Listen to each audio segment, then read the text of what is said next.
Mic check 1 2. It's the Y2K collector, and mini consoles might become your best friend. Now, before I dive into that, I do want to send a shout out to all of the subscribers. Thank you to everyone who has been subscribing to the channel. This is a subscribe at your own risk channel. I don't ask anyone to subscribe because I want it to be your decision. Stick around if you want to stick around. Also, I want to say a huge thank you to those who have signed up for the membership. I do have a video that's going to be coming out for the members only, so stay tuned for that as well. Additionally, because this is the first month that I have launched my membership, I am going to be doing a members only giveaway. So if you are a member of the channel, be on the lookout for that. Not only are you going to be getting bonus content, in addition to bonus vlogs, you'll also be eligible for the giveaway. So I'll be sharing more details on the members only giveaway. But for today, I did just want to talk quickly about why I think mini consoles will be your best friend. And before you say it, yes, my hands are ashy. I have 2 small children. And when you have small children, it means you're washing your hands all the time, because that's one of the ways that you prevent spreading germs. If you don't like ashy hands, click off the video right now. All that being said, I do think that mini consoles can be the best friend for anyone who's just either launching off into video game collecting, or if you're looking to downsize and you don't want to have all of the, cartridges and clamshell cases and all that stuff clogging up your shelves. These are a great option. Now, I've talked about this on the channel before, but the reason why I'm revisiting mini consoles is because I recently did a review of my entire Sega Genesis collection, and I also touched a little bit on my Super Nintendo collection.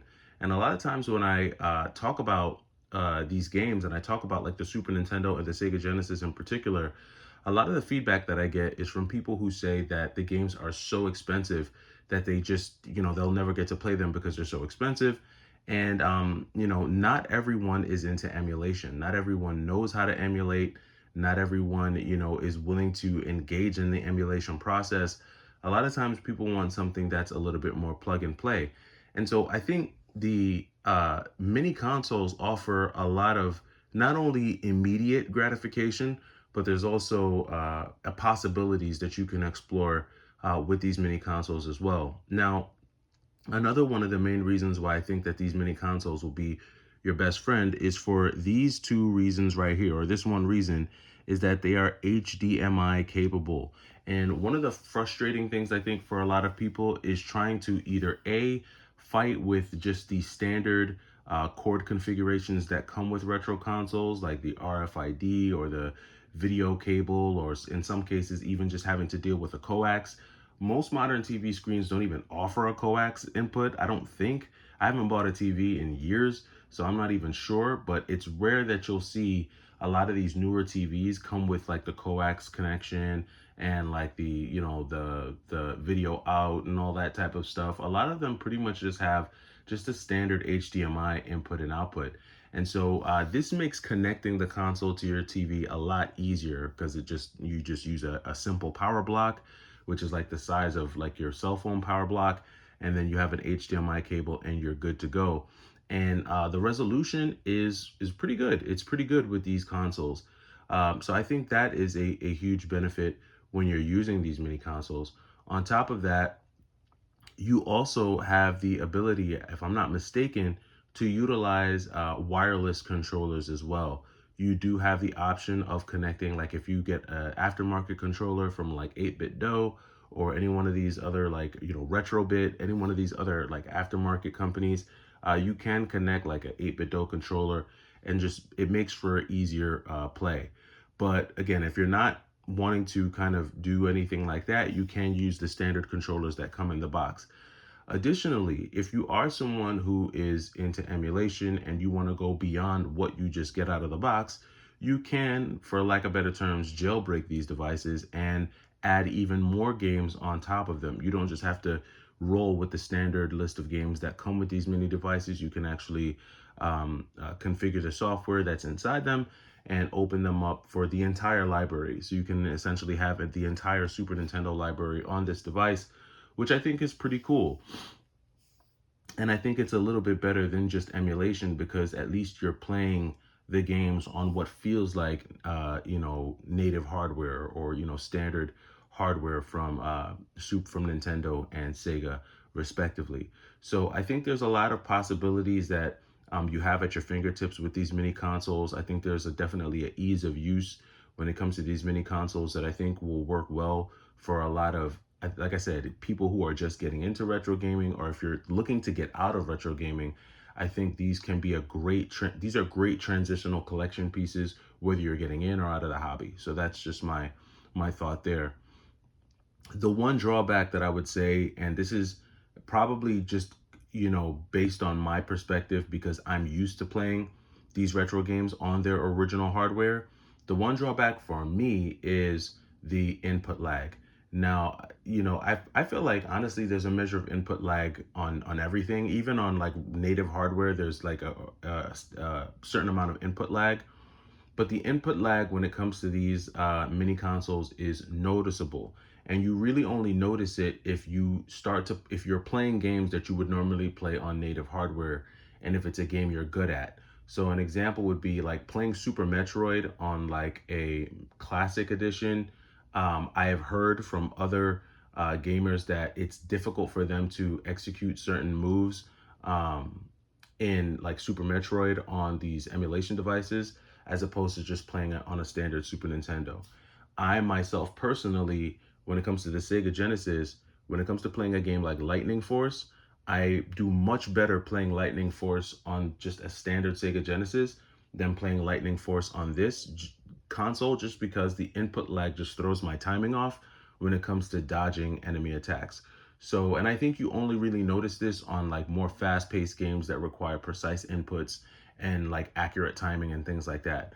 But I think for most people, you're not really going to notice that, and you're not going to care. Now, really quickly, just diving into just the games that you get straight out of the box with this, because that's the main reason why I wanted to make this video. A lot of times you will hear people say how, some of the games that are mentioned on the channel are just too expensive. Not so much on the Super Nintendo, because I think a lot of these Super Nintendo games, for the most part, are still fairly uh, not inexpensive, but you can afford them. Probably some of the more expensive ones on the Super Nintendo Mini is obviously going to be Earthbound, right? So Earthbound is going to be the most expensive one, and then behind that, I would say is probably Super Mario RPG and Metroid. Those are probably the three most expensive games on this mini console. If you were to try to buy them, outside of, individually, if you try to buy the carts. I want to say everything else is probably either $40 to $50 and under. Maybe Final Fantasy 3 might be another pretty expensive one. But outside of that, most of these are like 50 and under. And $50 is still a lot of money, don't get me wrong, but you're not climbing into that 70, 80, $100 range, which is like even more than just like modern games, right? So I think you don't really see it as much here, but you still get a lot of bang for your buck. When it comes to the Sega Genesis Mini 2, this is where I think you get a lot more bang for your buck, because there are a lot more high dollar expensive games that are on this mini console. Specifically, when you look at the Sega CD with games like Night Trap, Robo Alesti, Shining Force CD, Sonic the Hedgehog CD, the Ninja Warriors, Final Fight CD. A lot of these games are in the 60, 70, 80, $100+ range, and they can run your pocket. Sega CD games in general are just pretty expensive, and those will definitely run you a pretty penny. But even if you look at some of the Genesis games, when you look at games like Truxton, Toe Jam and Earl, The Revenge of Shinobi, Splatterhouse 2, Shining Force 2, Ranger X, just a few of these games that are on here, they can run you a pretty penny. And then some that you don't even have access to, like Alien Soldier, or other ones that can be like $400 or so, like Elemental Master. Trying to get a game like Elemental Master is like $400. And I just know, because like I said, I've been streaming some Sega Genesis games on the channel, and a lot of times people will say, well, man, what game is that? And then, when I tell them, they go on eBay and they look at the price and they're like, there's no way I'm paying that price for those games. So I would say more so when it comes to the Sega Genesis, you have a lot at your fingertips, and there's a lot more bang for buck that you get, specifically with the Sega Genesis Mini 2. There is a Sega Genesis Mini for that comes out, or that came out rather, that has kind of like older Sega Genesis games that you would have seen with like the Sega Genesis Model 1. But all in all, I want to say that these can still pack a very good punch in terms of what you get bang for buck. There's an ease of use that comes with using these mini consoles. You just plug right into the HDMI, plug in some power, and you're good to go. And if you're not used to playing these games like every day on original hardware, the input lag is going to be negligible. It's not going to be something that's really going to drive you crazy. So, it is summertime. I know game hunting season is in full swing, and a lot of people are looking for not only just, Switch games and PS5 games, but you still have those folks that are out there looking for, retro games. And on top of that, there's also a lot of people who are making changes, life changes, collection changes. They might be selling off huge chunks of their collection. They may be looking to get out of the hobby, but they still want to have access to certain games. Maybe they don't necessarily want to emulate, and this presents a great option for you when you're thinking about something like that. So definitely just wanted to highlight the minis again.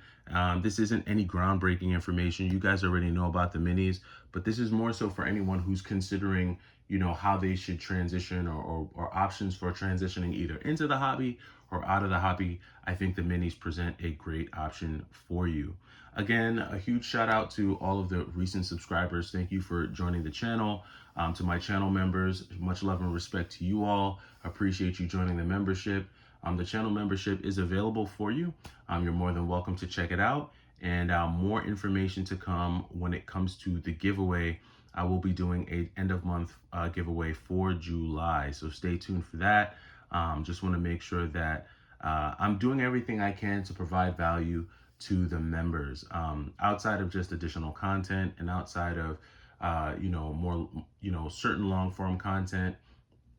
Want to be able to kind of give you a closer look at the Y2K, give you some more content to chew on, but then also keep it fun and spontaneous and exciting with some giveaways that you will all appreciate. But that does it for me. It's the Y2K Collector. Hopefully you all are having a great weekend, and I'll catch you in the next video. Take it easy.